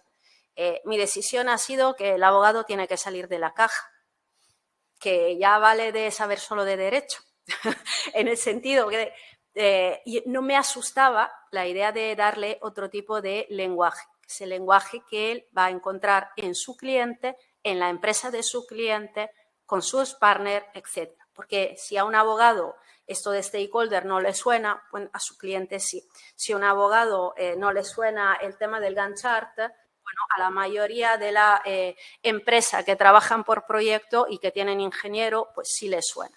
Entonces, a mí nunca me ha asustado utilizar las palabras por las que son y pensar que los abogados tienen límite de aprendizaje, porque por experiencia no lo tienen.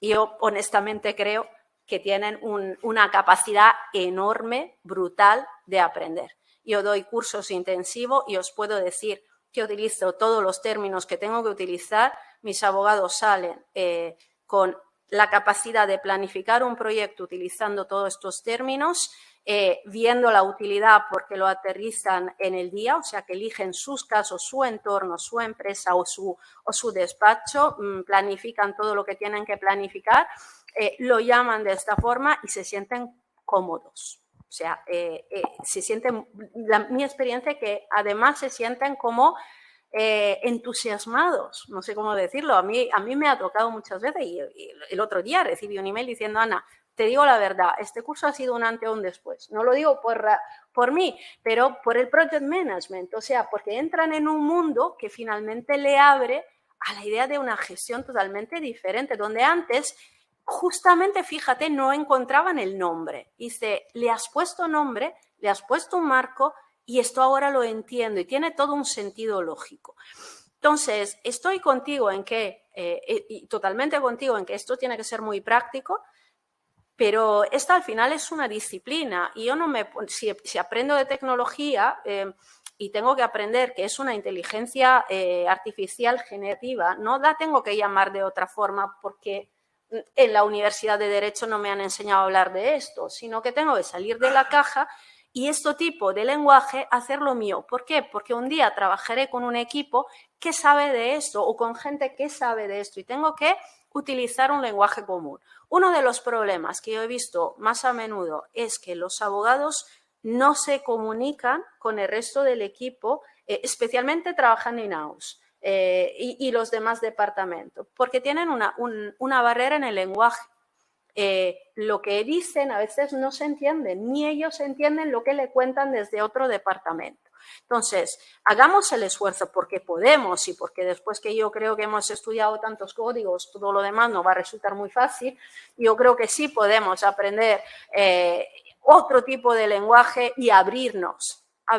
Esto es el secreto, abrirnos, ya no cerrarnos en lo nuestro porque nos da miedo utilizar palabras. Pues no, si se llaman así en una metodología que funciona desde por lo menos la Segunda Guerra Mundial, porque así se ha consolidado, pero que en la historia, ¿qué más da si le llamo Gantt chart o le llamo calendario? Me preocupo, que no, dejámosle libre, porque yo creo muchísimo en el potencial de los abogados y mi experiencia que lo van luego aterrizando y sintiéndose casi agradecido, que le das una clave de lectura diferente y le llevas a otro mundo, que también está bien, contaminámonos de vocabularios y de palabras, pero sí, seamos muy realistas, seamos muy concretos, entendamos que no se trata de aprender la teoría, sino de ver cuál herramienta de todo un cuerpo de conocimiento nos hacen falta y en qué caso. El tema de los sprint, perfecto, si queremos trabajar con metodología ágil, perfecto trabajar en sprint, pero hay una cultura del agilismo detrás, porque muchas veces queremos trabajar con una metodología sin haber creado cultura.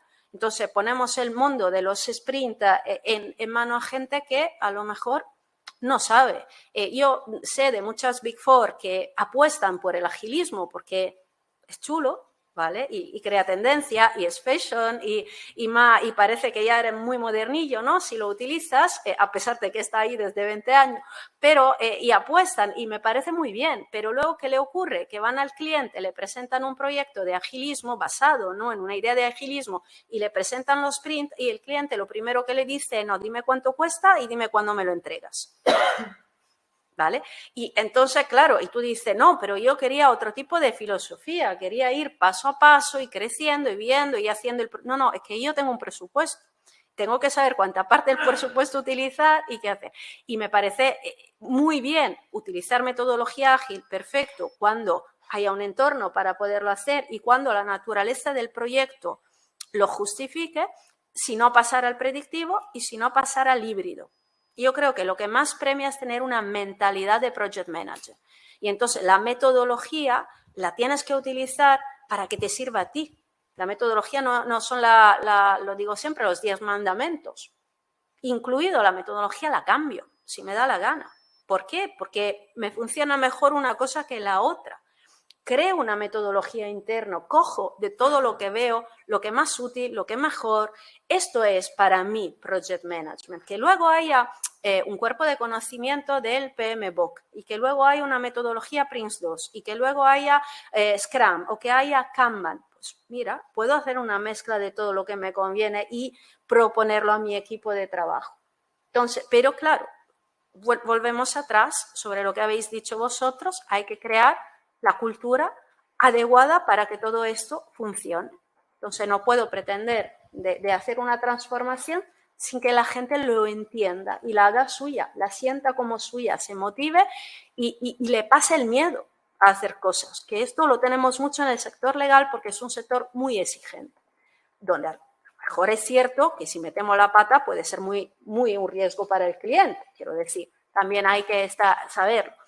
Pero si empezamos a encontrar más bien la filosofía prueba-error que hemos dicho en ciertas cosas y nos quitamos de encima, ¿no?, un cierto miedo, un secuestro amigdalino, a que si salimos de lo nuestro no nos va tan bien, bueno, yo creo que sí vamos más lejos.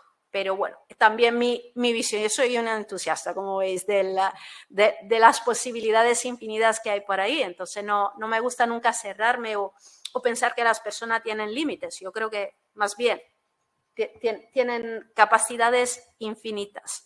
Esto sí, depende también cómo le acercas, ¿no? Y al final, ¿qué le propones? Y ahí está un poco lo que tenemos que hacer, ¿no? No asustar, al revés, abrir. Gracias, Ana. Mis compañeros y compañeras son maravillosos. Como moderador sobro completamente. Pero como yo soy muy obediente, voy a hacer un poco de función de moderador y de obediente. Tú al principio gracias, por supuesto, por estar interesantísimo. Y como yo no hablo vuestro lenguaje, yo no es que hable desde la caja, pero voy a hablar un poco desde fuera. Y has dicho, porque no me dedico a esto, pero me interesa mucho esto. Entonces has pedido una definición y yo a lo largo de la ponencia y lo que han ido diciendo he ido tomando unas notitas, ¿vale? Con mi forma de definirlo. Muy bien. ¿Vale? Ahí vamos. Entonces yo te lo voy a soltar y luego te voy a decir, te voy a preguntar algo sobre ello, ¿vale? ¿Cómo definiría yo el EPM? Pues mira, lo primero es, independientemente del nombre que le demos, hay que definir el alcance del proyecto. Primero definir el alcance, que puede ser particular, una demanda o puede ser una cosa más genérica, por ejemplo, implementar un departamento en el despacho. Segundo, se debe de formar al equipo del despacho o ajenos.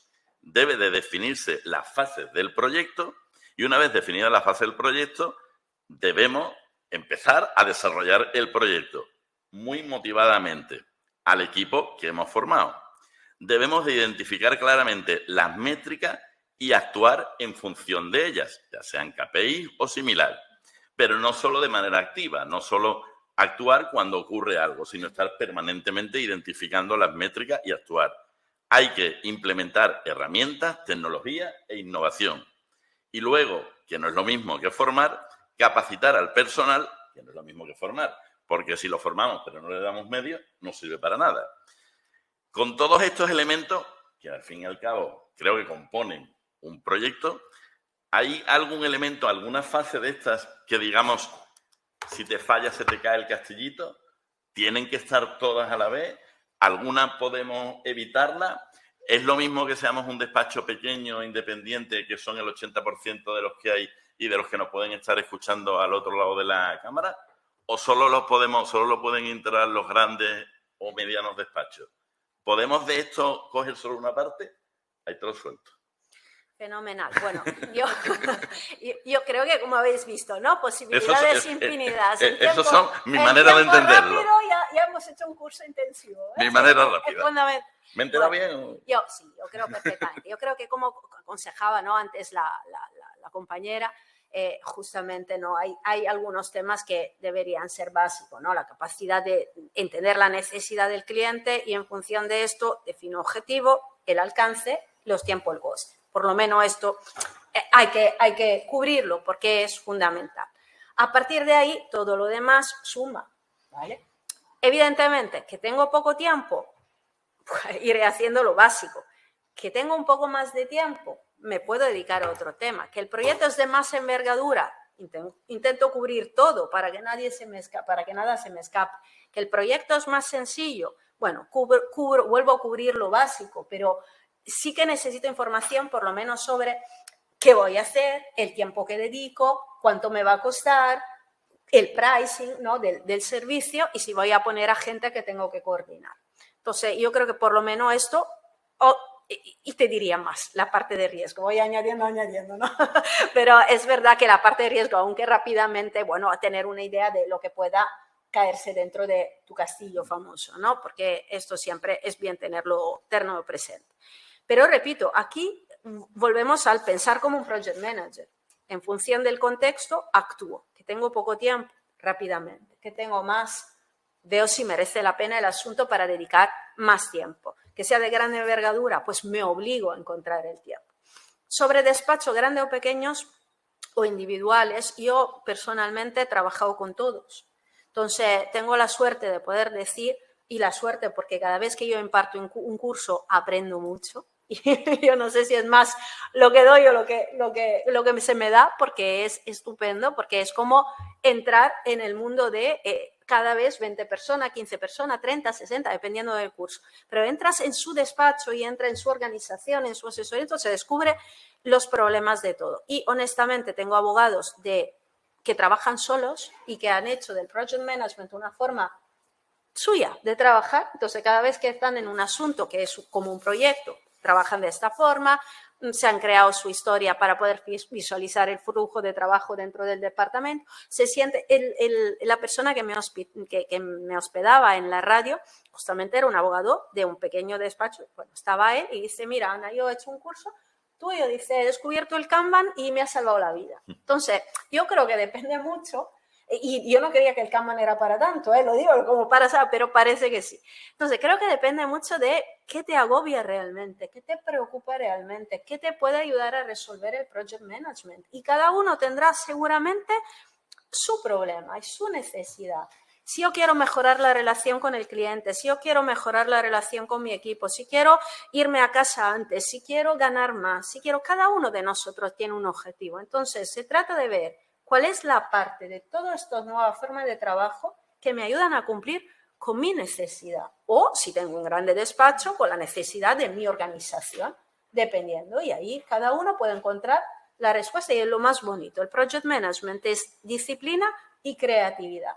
Y por eso quizá me enamora, porque ni es una cosa cerrada, ¿no?, de disciplina y de poner, ni es una cosa totalmente imprevisible, ¿no?, como una creatividad. Es una mezcla. Entonces, quizá es ahí donde está el libre arbitrio, ¿no? Es decidir realmente para que te conviene. Y cuando tú encuentras esta clave, es cuando vas a tener éxito. No aplicar una metodología por aplicarla, porque no te lleva por ningún lado, sino encontrar cuál es tu necesidad y encontrar la respuesta a una necesidad. Para mí es esto realmente, es una oportunidad que se abre y que puedo decir, esto lo voy a hacer de otra forma porque me conviene. Y en esta conveniencia, bueno, está un poco el secreto, ¿no?, del éxito. Vale. ¿Alguna pregunta más? Sí, yo. Bueno, yo creo que has motivado a todo el mundo, que todo el mundo ya tiene claro que hay que formarse en esto, pero pensando precisamente en a lo mejor ese porcentaje que está en la caja, ¿no?, que está viendo que tiene esa necesidad, pero hombre, me ha dado un poco de pena que no entraras más en materia, porque es verdad que hay, bueno, pues Patricia también ha estado hablando de terminología concreta que a lo mejor algunos compañeros pues conocen, pero otros tantos no, a esos que has asustado que estaban en la caja has dicho, aquí me tengo que poner las pilas sí o sí.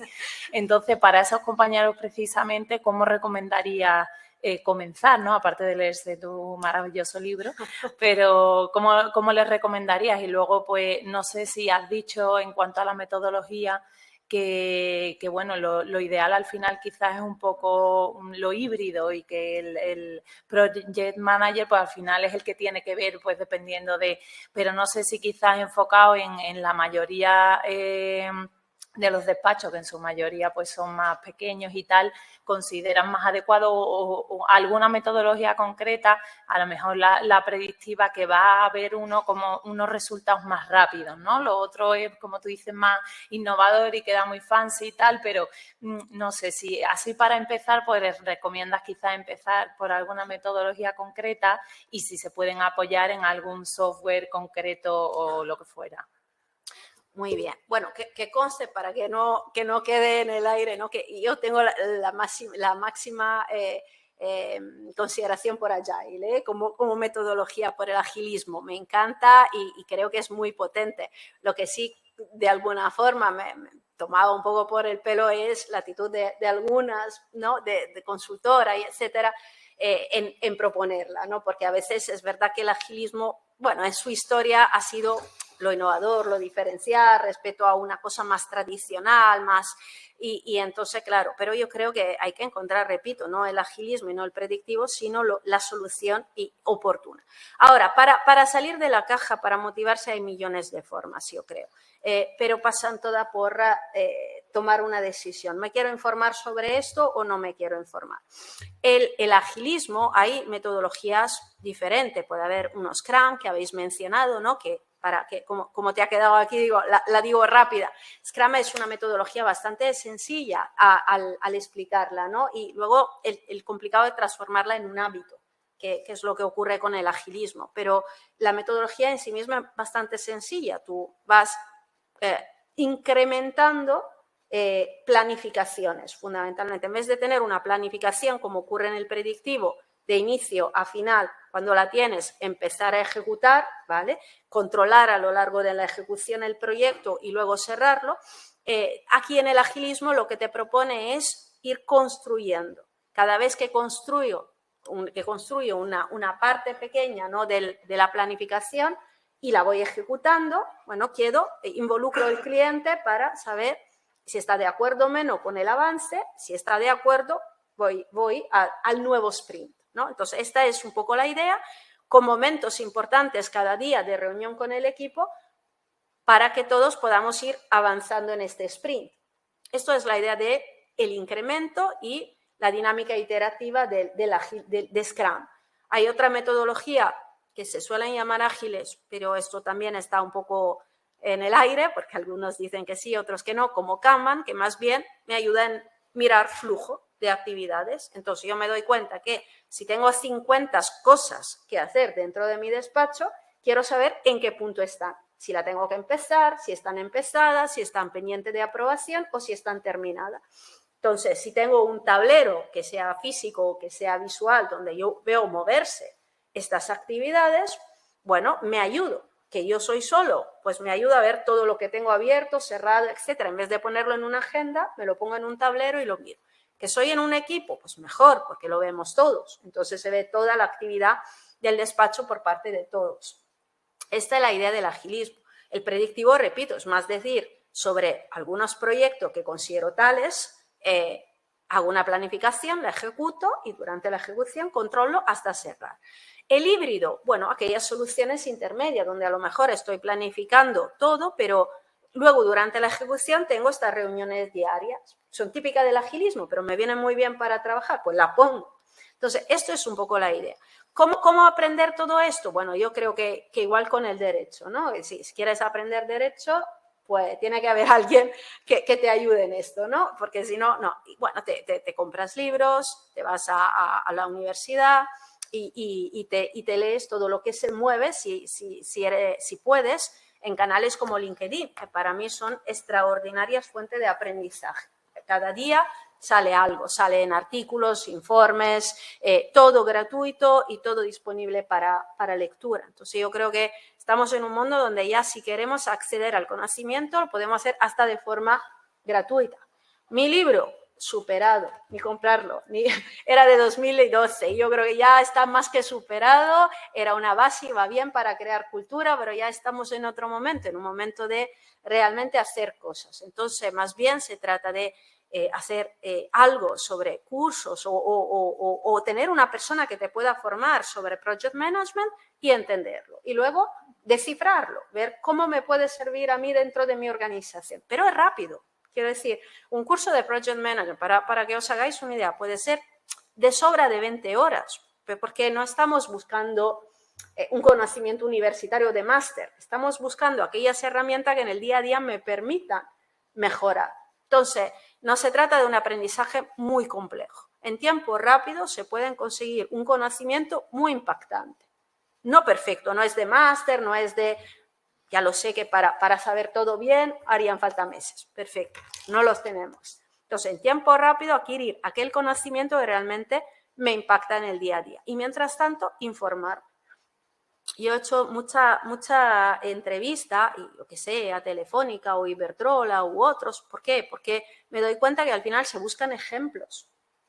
Todo el mundo. Pero claro, si soy abogado de pequeño despacho no me voy a ver reflejado en Telefónica o Iberdrola. Entonces, ahí se trata de crear un network. Yo es lo que intento hacer en LinkedIn, crear un network de profesionales que estén aplicando el LPM. Porque más que oírme a mí, te dará gusto oír a la otra persona que está, yo qué sé, en Barcelona, que también tiene un despacho unipersonal y que lo está aplicando desde 2 años.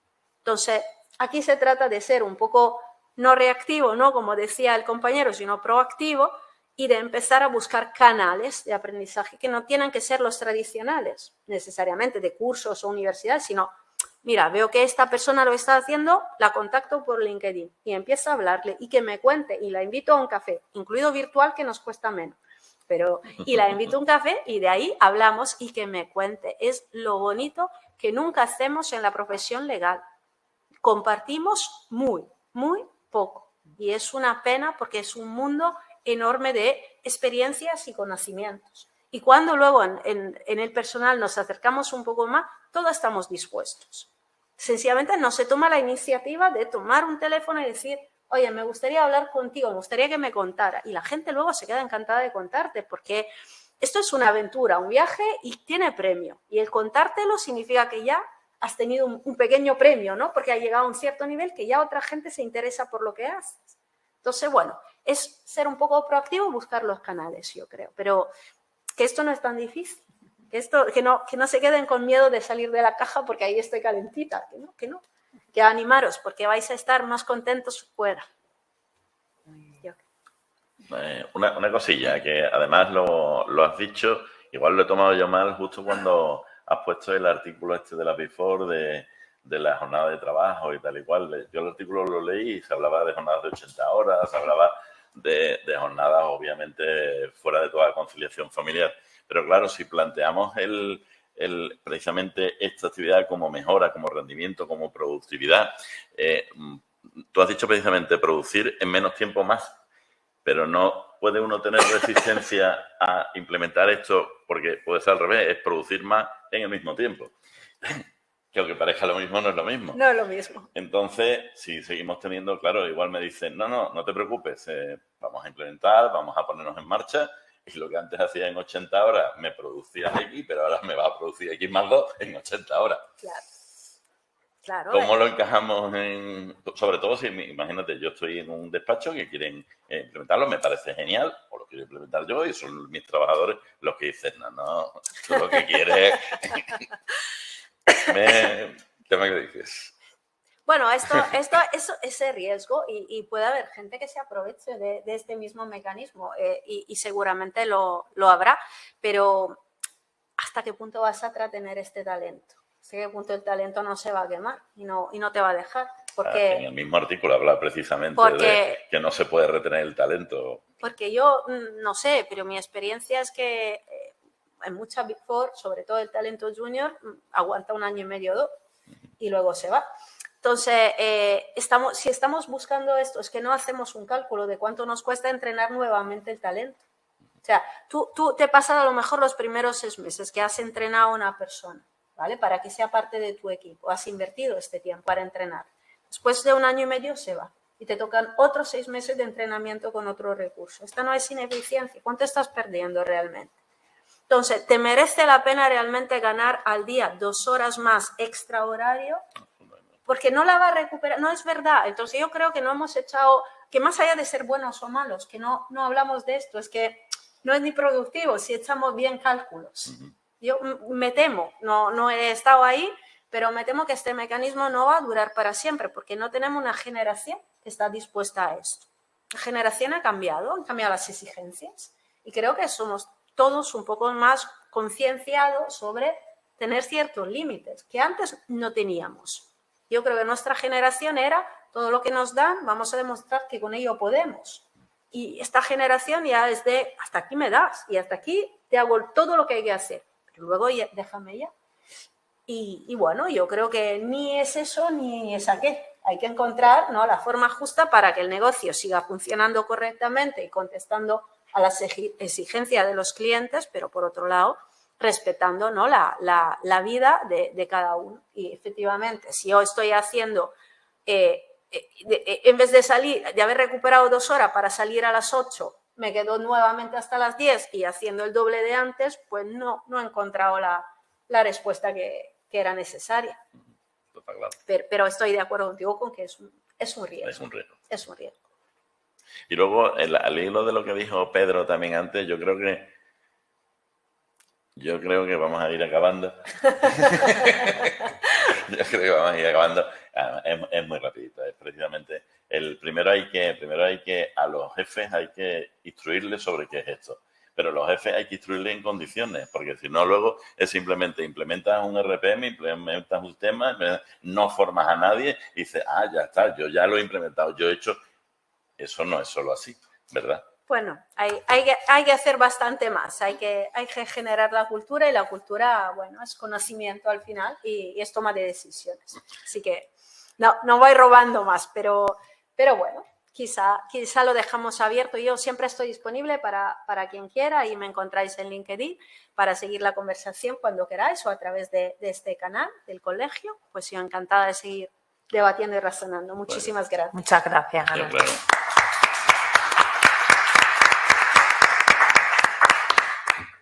Pues gracias, Ana, gracias a todos por venir y hasta la próxima. Adiós.